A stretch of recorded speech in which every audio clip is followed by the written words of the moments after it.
ਸਤਿ ਸ੍ਰੀ ਅਕਾਲ ਜੀ। ਓਮ ਸ਼ਾਂਤੀ। ਮੈਂ ਅਮਰਜੀਤ ਕੌਰ ਦੁਆ ਆਪ ਜੀ ਦੇ ਸਾਹਮਣੇ ਇਸ ਇੱਕ ਓਂਕਾਰ ਇੱਕ ਪਰਮਾਤਮਾ ਦੇ ਕਾਰਿਕ੍ਰਮ ਵਿੱਚ ਆਪਾਂ ਸਾਂਝ ਕਰ ਰਹੇ ਹਾਂ ਜਪਜੀ ਸਾਹਿਬ ਦੇ ਬਾਰੇ।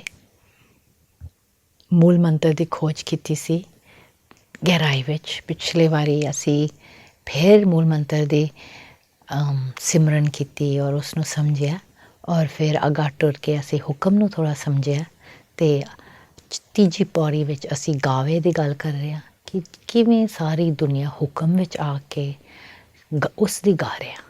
ਅਤੇ ਹੁਣ ਇਸ ਅੰਤ ਤੱਕ ਪਹੁੰਚ ਗਏ ਹਾਂ। ਫਿਰ ਅਸੀਂ ਗੱਲ ਵੀ ਕੀਤਾ ਸੀ ਕਿ ਦਿੰਦਾ ਦੇਰ ਲੈਂਦੇ ਥੱਕ ਪਾਏ, ਇਸ ਤਰ੍ਹਾਂ ਅਸੀਂ ਬਣਨਾ ਹੈ। ਅਤੇ ਅਖੀਰਲੇ ਵਿੱਚ ਅਸੀਂ ਥੋੜ੍ਹਾ ਯੋਗ ਵੀ ਕੀਤਾ, ਸਿਮਰਨ ਕੀਤਾ, ਜਿਹੜਾ ਕਿ ਅਸੀਂ ਸਾਰਿਆਂ ਨੂੰ ਰੱਬੀ ਕਿਰਨੇ ਭੇਜਿਆ ਦੇਣ ਵਾਲੇ ਬਣੇ। ਜਿਨ੍ਹਾਂ ਨੂੰ ਅਸੀਂ ਸਮਝਦੇ ਹਾਂ ਸਾਨੂੰ ਤੰਗ ਕਰਦੇ ਨੇ, ਜਿਨ੍ਹਾਂ ਦੇ ਨਾਲ ਸਾਡਾ ਥੋੜ੍ਹਾ ਵੈਰ ਹੈ, ਉਹਨਾਂ ਨੂੰ ਅਸੀਂ ਪਿਆਰ ਦੇ ਨਾਲ ਪਰਮਾਤਮਾ ਕੋਲ ਸ਼ਕਤੀ ਲੈ ਕੇ, ਪਿਆਰ ਲੈ ਕੇ ਉਹਨਾਂ ਨੂੰ ਕਿਰਨੇ ਰਾਹੀਂ ਅਸੀਂ ਦਿੱਤਾ ਤਾਂ ਕਿ ਸਾਡੇ ਆਪਸੀ ਕਰਮ ਖਤਮ ਹੋ ਜਾਏ। ਹੁਣ ਅੱਗੇ ਟੁਰ ਕੇ ਇਸ ਤੀਸਰੀ ਪੌੜੀ ਦੇ ਅੰਤ ਦੇ ਸ਼ਬਦ ਇੱਕ ਲਾਈਨ ਹੈ, ਹੁਕਮੀ ਹੁਕਮ ਚਲਾਏ ਰਾਓ ਨਾਨਕ ਵਿਕਸੈ ਵੇ ਪਰਵਾਓ। By his order the entire creation is moving. Whether we praise or critique, his giving is ever ongoing. मतलब कि उसके हुक्म चल रहा है। ਅਸੀਂ ਉਸ ਦੀ ਕ੍ਰਿਟਿਸਾਈਜ਼ ਕਰਾ, ਉਸਨੇ ਸਿਫਤ ਕਰਾ ਜਾਂ ਨਾ ਕਰਾ, ਉਹ ਚੱਲ ਰਿਹਾ। He gives not to seek back in return or to show a great gesture. He gives simply for the mere joy and pure nature of giving, carefreely, for he does not account or measure.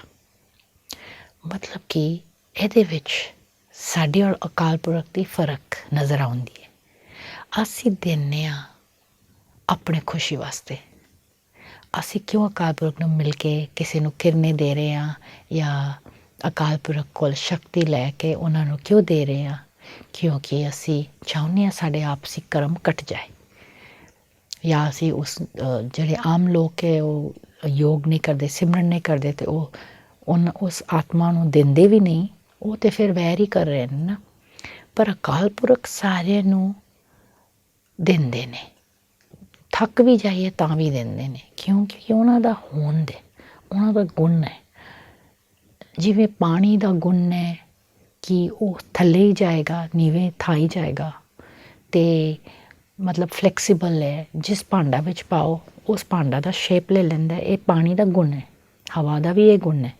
ਇਸੇ ਤਰ੍ਹਾਂ ਅਕਾਲ ਪੁਰਖ ਦਾ ਹੋਂਦ ਹੈ, ਉਸਦੀ ਆਪਣੀ ਗੁਣ ਹੈ ਕਿ ਉਹ ਦਿੰਦਾ ਹੀ ਹੈ ਬੇਪਰਵਾਹ, ਬਿਨਾਂ ਕੋਈ ਖਿਆਲ ਦੇ ਨਾਲ ਵਿਕਸੇ ਬੇਪਰਵਾਹ। ਇੱਥੇ ਲਾਸਟ ਲਾਈਨ ਵਿੱਚ ਫਿਰ ਨਾਨਕ ਦੇ ਥੱਲੇ ਔਂਕੜ ਨਹੀਂ ਹੈ। ਮਤਲਬ ਕਿ ਨਾਨਕ ਮਤਲਬ ਕਿ ਉਸ ਅਕਾਲ ਪੁਰਖ ਤੁਰਦੀ ਬਾਣੀ ਦੇ ਨਾਲ ਇਹ ਪੰਕਤੀ ਬੋਲ ਰਹੇ ਕਿ ਇਹ ਰੱਬੀ ਬਾਣੀ ਹੈ ਕਿ ਉਹ ਰੱਬ ਕਹਿ ਰਿਹਾ ਕਿ ਮੈਂ ਵਿਕਸੇ ਬੇਪਰਵਾਹ, ਕਿ ਮੈਂ ਕੇਅਰਫ੍ਰੀ ਹਾਂ ਅਤੇ ਮੇਰੀ ਕੋਈ ਤੁਸੀਂ ਖਾਤਾ ਨਹੀਂ ਕਰ ਸਕਦੇ ਹੋ। ਮੇਰਾ ਇਸ ਨੂੰ ਕਹਿੰਦੇ ਹੁਕਮ, ਇਸ ਨੂੰ ਕਹਿੰਦੇ ਨੇ ਕਿ ਉਸ ਦੀ ਹੁਕਮੀ ਹੁਕਮ ਚਲਾਏ ਰਹੋ। ਉਹ ਚਲਾ ਰਿਹਾ, ਉਹ ਐਵੇਂ ਚਲਾ ਰਿਹਾ, ਉਸਦੀ ਹੋਂਦ ਦੇ ਨਾਲ ਉਸਨੂੰ ਕੋਈ ਐਫਰਟ ਨਹੀਂ ਕਰਨਾ ਪੈ ਰਿਹਾ। ਜਿਵੇਂ ਅਸੀਂ ਪੁਰਸ਼ਾਰਥ ਕਰਦੇ ਹਾਂ ਅੰਮ੍ਰਿਤ ਵੇਲਾ ਉੱਠਣ ਦੇ ਜਾਂ ਇਸ ਗਿਆਨ ਨੂੰ ਸਮਝਣ ਵਾਸਤੇ ਸਾਨੂੰ ਐਫਰਟ ਕਰਨੀ ਪੈਂਦੀ, ਪਰ ਉਹ ਅਕਾਲ ਪੁਰਖ ਬਿਨਾਂ ਐਫਰਟ ਤੋਂ ਉਸ ਦੀ ਹੋਂਦ ਹੀ ਸਭ ਕੁਝ ਕਰਾ ਰਿਹਾ। ਉਸ ਨੂੰ ਲੋੜ ਹੀ ਨਹੀਂ ਕੁਛ ਐਫਰਟ ਕਰਨ ਦੀ, ਕਿਉਂਕਿ ਉਹਨੇ ਭੁੱਲਿਆ ਹੀ ਨਹੀਂ। ਅਸੀਂ ਵੀ ਇਸ ਤਰ੍ਹਾਂ ਸਾਂ ਜਦੋਂ ਅਸੀਂ ਅਕਾਲ ਪੁਰਖ ਦੇ ਕੋਲ ਸਾਂ। ਮੈਂ ਆਤਮਾ ਵੀ ਭਰਪੂਰ ਸਾਂ, ਵਿਕਸੇ ਬੇਪਰਵਾਹ ਸਾਂ। ਇਸ ਵਾਸਤੇ ਸਾਨੂੰ ਫਰੀਡਮ ਬਹੁਤ ਪਸੰਦ ਹੈ। ਅਸੀਂ ਸਾਰੇ ਫਰੀਡਮ ਚਾਹੁੰਦੇ ਹਾਂ ਕਿਉਂਕਿ ਅਸੀਂ ਆਤਮਾ ਫਰੀ ਹਾਂ, ਇੰਡੀਪੈਂਡੈਂਟ ਹਾਂ, ਕਿਸੇ ਦੇ ਉੱਤੇ ਡਿਪੈਂਡ ਨਹੀਂ ਕਰਨਾ ਚਾਹੁੰਦੇ, ਕਿਉਂਕਿ ਇਹ ਸਾਡੀ ਹੋਂਦ ਹੈ। ਅਸੀਂ ਪਿਆਰ ਚਾਹੁੰਦੇ ਹਾਂ, ਕਿਉਂ ਨਹੀਂ ਅਸੀਂ ਨਫ਼ਰਤ ਚਾਹੁੰਦੇ, ਕਿਉਂ ਪਿਆਰ ਚਾਹੁੰਦੇ, ਕਿਉਂ ਨਹੀਂ ਅਸੀਂ ਗੁੱਸਾ ਕਰਨਾ ਠੀਕ ਸਮਝਦੇ, ਕਿਉਂ ਸਮਝਦੇ ਗੁੱਸਾ ਕਰਨਾ ਠੀਕ ਨਹੀਂ ਹੈ। ਇਹ ਪੁੱਛਣ ਵਾਲੀਆਂ ਗੱਲਾਂ ਨੇ, ਕਿਉਂਕਿ ਸਾਡੀ ਹੋਂਦ ਹੈ, ਹਰ ਇੱਕ ਦੀ ਹੋਂਦ ਹੈ ਅੰਦਰੂਨੀ, ਜੋ ਅਸੀਂ ਭੁੱਲ ਚੁੱਕੇ ਹਾਂ, ਪਰ ਫਿਰ ਵੀ ਅਨਕੌਂਸ਼ੀਅਸ ਸਬਕੌਂਸ਼ੀਅਸ ਵਿੱਚ ਉਹ ਖੁਆਇਸ਼ ਹੈ ਕਿ ਮੈਂ ਫਿਰ ਉਹ ਬਣਾ, ਫਿਰ ਆਜ਼ਾਦ ਹੁਆ, ਫਿਰ ਬੇਪਰਵਾਹ ਹੁਆ, ਕੋਈ ਫਿਕਰ ਨਾ ਹੋਏ, ਕੋਈ ਡਿਪਰੈਸ਼ਨ ਨਾ ਹੋਏ, ਕੋਈ ਸਟ੍ਰੈਸ ਨਾ ਹੋਏ। ਅਸੀਂ ਸਾਰੇ ਚਾਹੁੰਦੇ ਹਾਂ ਕਿ ਅਸੀਂ ਇਸ ਤਰ੍ਹਾਂ ਹੋਈਏ, ਲੇਕਿਨ ਅਸੀਂ ਭੁੱਲ ਚੁੱਕੇ ਹਾਂ। ਪਰ ਉਹ ਪਰਮਾਤਮਾ ਤੇ ਭੁੱਲਿਆ ਨਹੀਂ, ਅਤੇ ਉਹ ਸਾਨੂੰ ਯਾਦ ਦਿਲਾਉਣ ਵਾਸਤੇ ਗੁਰੂ ਨਾਨਕ ਰਾਹੀਂ ਇਹ ਵਚਨ ਉਚਾਰੇ ਨੇ, ਤਾਂ ਕਿ ਅਸੀਂ ਉਸ ਨੂੰ ਯਾਦ ਕਰੀਏ ਅਤੇ ਆਪਣੇ ਹੋਣ ਨੂੰ ਯਾਦ ਕਰੀਏ ਕਿ ਅਸੀਂ ਇਸ ਤਰ੍ਹਾਂ ਬਣਨਾ ਹੈ। ਜੋ ਗੁਰੂ ਦੀ ਅਸੀਂ ਸਿਫਤ ਕਰੇ ਉਸ ਦੇ ਵਾਸਤੇ ਨਹੀਂ ਹੈ, ਉਹ ਆਪਣੇ ਵਾਸਤੇ ਹੈ।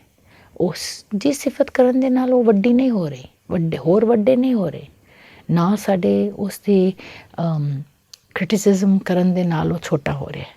ਉਹ ਤਾਂ ਉਹੀਓ ਨੇ। ਕੋਈ ਸਾਨੂੰ ਵੀ ਕ੍ਰਿਟਿਸਾਈਜ਼ ਕਰੇ ਉਸ ਦੇ ਨਾਲ ਅਸੀਂ ਭੈੜੇ ਨਹੀਂ ਬਣ ਜਾਂਦੇ, ਅਤੇ ਸਾਰੀ ਕੋਈ ਸਿਫਤ ਕਰੇ ਉਸ ਦੇ ਨਾਲ ਅਸੀਂ ਹੋਰ ਚੰਗਾ ਨਹੀਂ ਬਣ ਜਾਂਦੇ। ਅਸੀਂ ਜੋ ਹੈ ਅਸੀਂ ਉਹੀਓ ਹੈ। ਕੋਈ ਸਾਡੀ ਸਿਫਤ ਕਰੇ ਜਾਂ ਸਾਡੀ ਖਾਮੀਆਂ ਕੱਢੇ, ਇਸ ਦੇ ਵਿੱਚ ਸਾਨੂੰ ਕੋਈ ਫਰਕ ਨਹੀਂ ਪੈਂਦਾ। ਸਾਡੀ ਅਕਾਲ ਪੁਰਖ ਨੂੰ ਮਿਲ ਕੇ ਫਿਰ ਅਸੀਂ ਟਰਾਂਸਫਾਰਮ ਹੁੰਦੇ, ਚੇਂਜ ਹੁੰਦੇ ਹਾਂ। ਕਿਸੇ ਦੇ ਕਹਿਣ ਦੇ ਨਾਲ ਅਸੀਂ ਗੌਰ ਕਰ ਸਕਦੇ, ਸੋਚ ਸਕਦੇ, ਚਾਹ ਸਕਦੇ ਹਾਂ ਕਿ ਹਾਂ ਮੇਰੀ ਇਹ ਗਲਤੀਆਂ ਹੈ, ਮੈਂ ਬਦਲਾਂ। ਪਰ ਉਹ ਬਦਲਣ ਦੀ ਸ਼ਕਤੀ ਅੰਦਰ ਹੈਗਾ, ਥੋੜਾ ਹੈਗਾ ਸ਼ਾਇਦ, ਪਰ ਜੋ ਕੈਰੈਕਟਰ ਫਾਰਮ ਹੋ ਗਿਆ, ਜੋ ਨੇਚਰ ਫਿਕਸਡ ਹੋ ਗਿਆ, ਬਹੁਤ ਮੁਸ਼ਕਿਲ ਨਾਲ ਬਦਲ ਸਕਦੀ ਹੈ, ਬਹੁਤ ਐਫਰਟ ਚਾਹੀਦੀ ਹੈ। ਲੇਕਿਨ ਜੇ ਅਸੀਂ ਅਕਾਲ ਪੁਰਖ ਨੂੰ ਮਿਲ ਕੇ ਮਨ ਦੇ ਵਿੱਚ ਉਸ ਨੂੰ ਯਾਦ ਕਰਕੇ, ਸਿਮਰਨ ਕਰਕੇ, ਬਹੁਤ ਜਲਦੀ ਅਸੀਂ ਟਰਾਂਸਫਾਰਮ ਹੋ ਜਾਵਾਂਗੇ।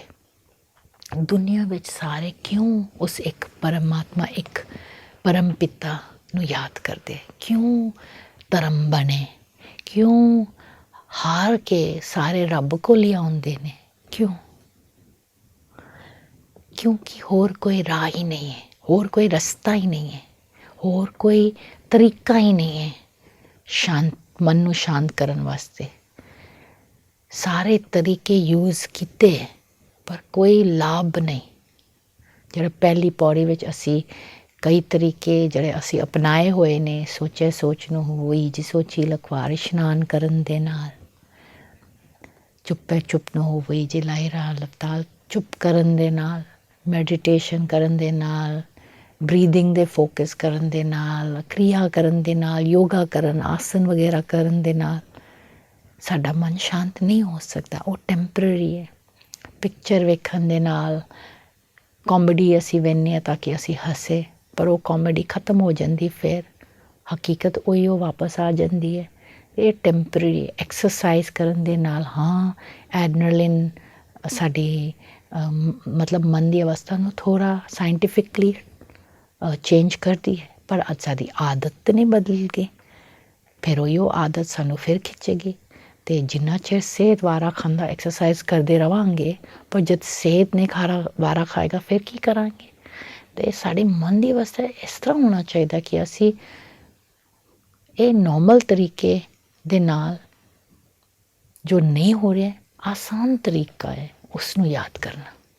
ਯਾਦ ਸਿਮਰਨ ਯਾਦ ਹੈ, ਸਿਮਰਨ ਯੋਗ ਹੈ।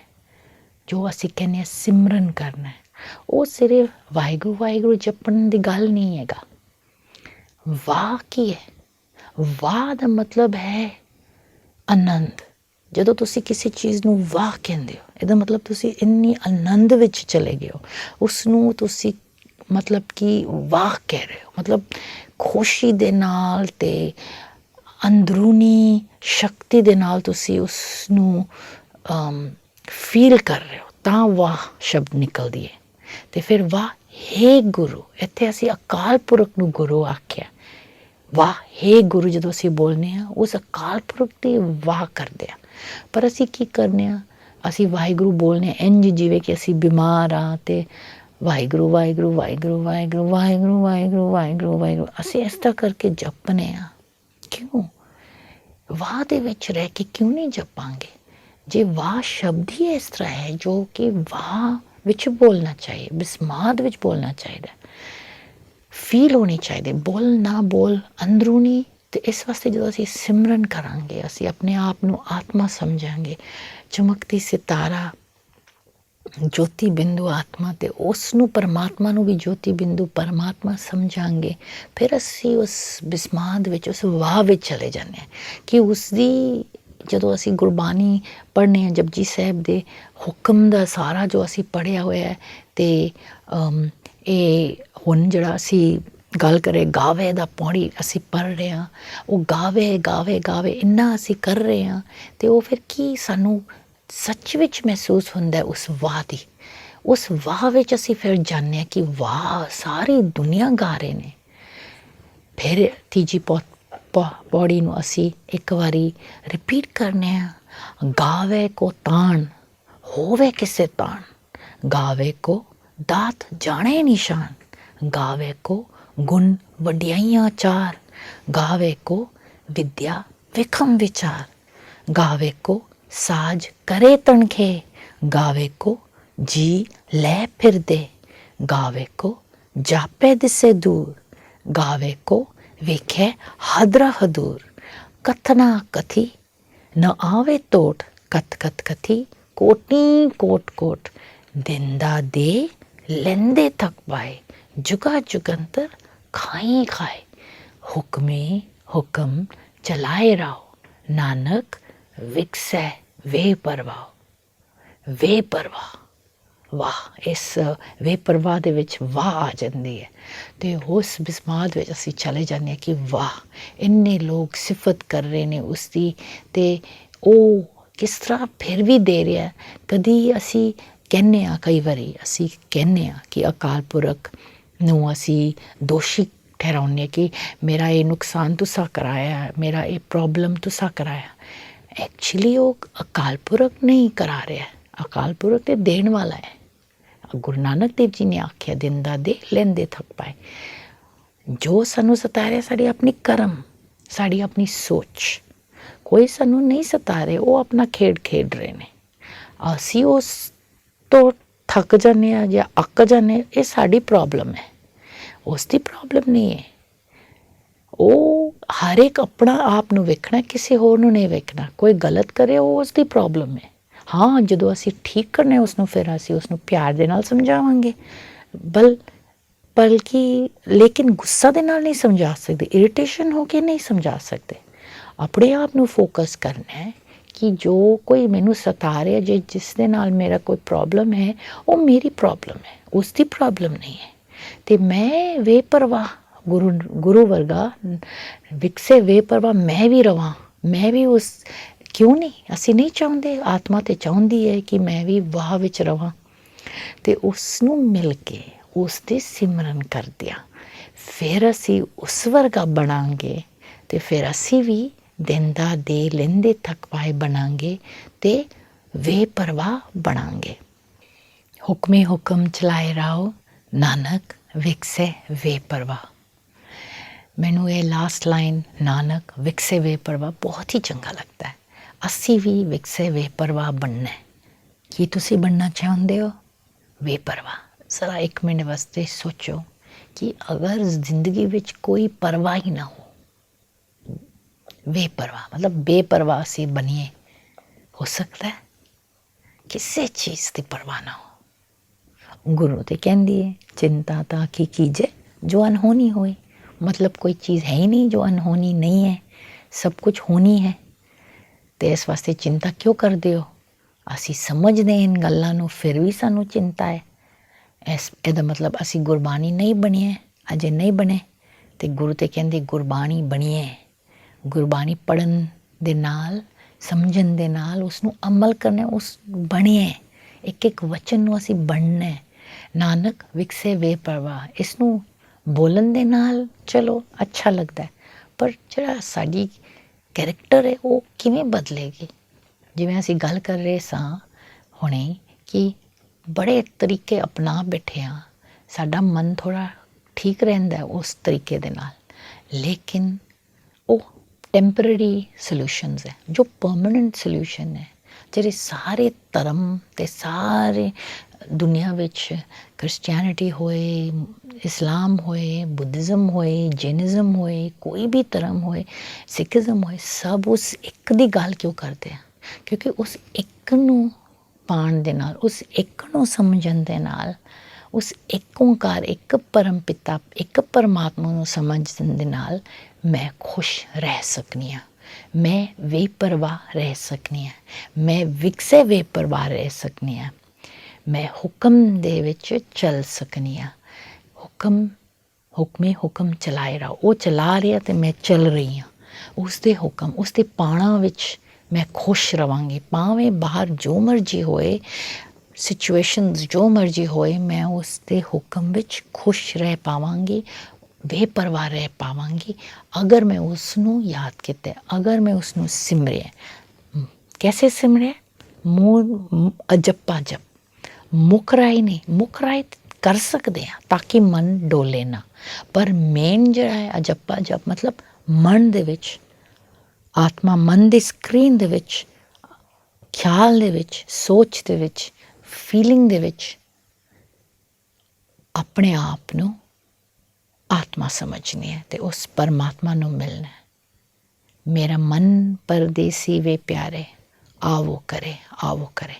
ਇਹ ਪੰਕਤੀ ਬਾਣੀ ਆਪਣੇ ਮਨ ਨੂੰ ਕਹਿ ਰਿਹਾ, ਇਹ ਮਨ ਇੱਥੇ ਉੱਥੇ ਨਾ ਜਾ, ਇਹ ਮਨ ਭਟਕ ਨਾ, ਹੋਰ ਗਲਤ ਤਰੀਕੇ ਨਾ ਅਪਣਾ, ਉਸ ਅਕਾਲ ਪੁਰਖ ਨੂੰ ਮਿਲ, ਉਸ ਅਕਾਲ ਪੁਰਖ ਘਰ ਵਾਪਸ ਆ। ਮਤਲਬ ਤੂੰ ਆਤਮਾ ਹੈ, ਕਿੱਥੇ ਕਿਉਂ ਜਾ ਰਿਹਾ? ਪਰਮਧਾਮ ਜਾ, ਲਾਲ ਸੁਨਹਿਰੀ ਦੇਸ਼, ਪਰਮਾਤਮਾ ਨੂੰ ਮਿਲ, ਉਸ ਇੱਕ ਓਂਕਾਰ ਨੂੰ ਮਿਲ, ਉਸ ਇੱਕ ਪਰਮ ਪਿਤਾ, ਇੱਕ ਪਰਮਾਤਮਾ ਨੂੰ ਮਿਲ, ਕਿਉਂਕਿ ਉਸ ਦੇ ਨਾਲ ਮੈਨੂੰ ਖੁਸ਼ੀ ਮਿਲੇਗੀ। ਬਾਕੀ ਤਰੀਕੇ ਸਿਰਫ ਟੈਂਪਰੇਰੀ ਖੁਸ਼ੀ ਦੇਗੀ, ਪਰ ਪਰਮਾਤਮਾ ਜੋ ਹੈ ਉਹ ਸਦਾ ਕਾਲ ਵਾਸਤੇ ਖੁਸ਼ੀ ਦਿੰਦਾ, ਉਹ ਹਮੇਸ਼ਾ ਲਈ। ਅਤੇ ਕਿਉਂ ਨਾ ਅਸੀਂ ਹੁਕਮ 'ਤੇ ਚੱਲੀਏ, ਬੇਪਰਵਾਹ ਰਹੀਏ, ਵਿਕਸੇ ਰਹੀਏ। ਕਿ ਤੁਸੀਂ ਚਾਹੋਗੇ ਕਿ ਤੁਸੀਂ ਵੀ ਬੇਪਰਵਾਹ ਹੋ, ਵਿਕਸੇ ਬੇਪਰਵਾਹ ਹੋ? ਕਿ ਤੁਸੀਂ ਵੀ ਹੁਕਮ 'ਤੇ ਚੱਲਣਾ ਚਾਹੋਗੇ? ਆਓ ਥੋੜ੍ਹੇ ਮਿੰਟ ਵਾਸਤੇ ਫਿਰ ਇਹ ਪੌੜੀ ਨੂੰ ਉਚਾਰਦੇ ਹਾਂ, ਅਕਾਲ ਪੁਰਖ ਨਾਲ ਜੁੜ ਕੇ ਇਸ ਵਾਹ ਵਿੱਚ ਜਾਂਦੇ ਹਾਂ। ਹੁਕਮ ਹੀ ਹੁਕਮ ਚਲਾਏ ਰਹੋ, ਨਾਨਕ ਵਿਕਸੇ ਬੇਪਰਵਾਹ। ਮੈਂ ਅਤੇ ਤੁਸੀਂ ਅੱਜ ਬਹੁਤ ਗਹਿਰਾਈ ਵਿੱਚ ਸਮਝਿਆ ਕਿ ਦੁਨੀਆ ਵਿੱਚ ਇੱਕ ਹੀ ਤਰੀਕਾ ਹੈ ਖੁਸ਼ ਰਹਿਣ ਵਾਸਤੇ, ਪਰਮਾਨੈਂਟਲੀ ਇੱਕ ਹੀ ਤਰੀਕਾ ਹੈ ਕਰਮ ਕੱਟਣ ਵਾਸਤੇ, ਉਹ ਹੈ ਯੋਗ, ਮਤਲਬ ਸਿਮਰਨ, ਮਤਲਬ ਅਕਾਲ ਪੁਰਖ ਨੂੰ ਮਨ, ਚਿੱਤ, ਬੁੱਧੀ ਦੇ ਵਿੱਚ ਯਾਦ ਕਰਨੀ। ਅਤੇ ਇਸ ਵੇਲੇ ਅਸੀਂ ਯਾਦ ਕਰ ਰਹੇ ਹਾਂ ਉਸ ਨੂੰ, ਅਤੇ ਆਪ ਜੀ ਦਾ ਸ਼ੁਕਰੀਆ ਕਿ ਮੈਂ ਵੀ ਆਪ ਜੀ ਦੇ ਨਾਲ ਗੱਲ ਕਰਦਿਆਂ ਮੇਰੀ ਵੀ ਸਿਮਰਨ ਹੋ ਰਹੀ, ਤੁਹਾਡੀ ਵੀ ਸਿਮਰਨ ਹੋ ਰਹੀ, ਅਤੇ ਅਸੀਂ ਮਿਲ ਕੇ ਇੰਨੇ ਪਿਆਰ ਦੇ ਨਾਲ ਉਸ ਇੱਕ ਓਂਕਾਰ, ਇੱਕ ਪਰਮ ਪਿਤਾ, ਇੱਕ ਪਰਮਾਤਮਾ ਦੇ ਇਸ ਕਾਰਿਕ੍ਰਮ ਵਿੱਚ ਅਸੀਂ ਉਸ ਇੱਕ ਨੂੰ ਹੀ ਯਾਦ ਕਰ ਰਹੇ ਹਾਂ। ਅਤੇ ਆਪ ਜੀ ਦਾ ਥੈਂਕ ਯੂ, ਅਤੇ ਫਿਰ ਮਿਲਾਂਗੇ ਅਗਲੀ ਐਪੀਸੋਡ ਵਿੱਚ। ਜਪਜੀ ਸਾਹਿਬ ਦੇ ਅਸੀਂ ਕਾਰਿਆ ਕਰ ਰਹੇ ਹਾਂ। ਸਤਿ ਸ਼੍ਰੀ ਅਕਾਲ ਜੀ। ਓਮ ਸ਼ਾਂਤੀ।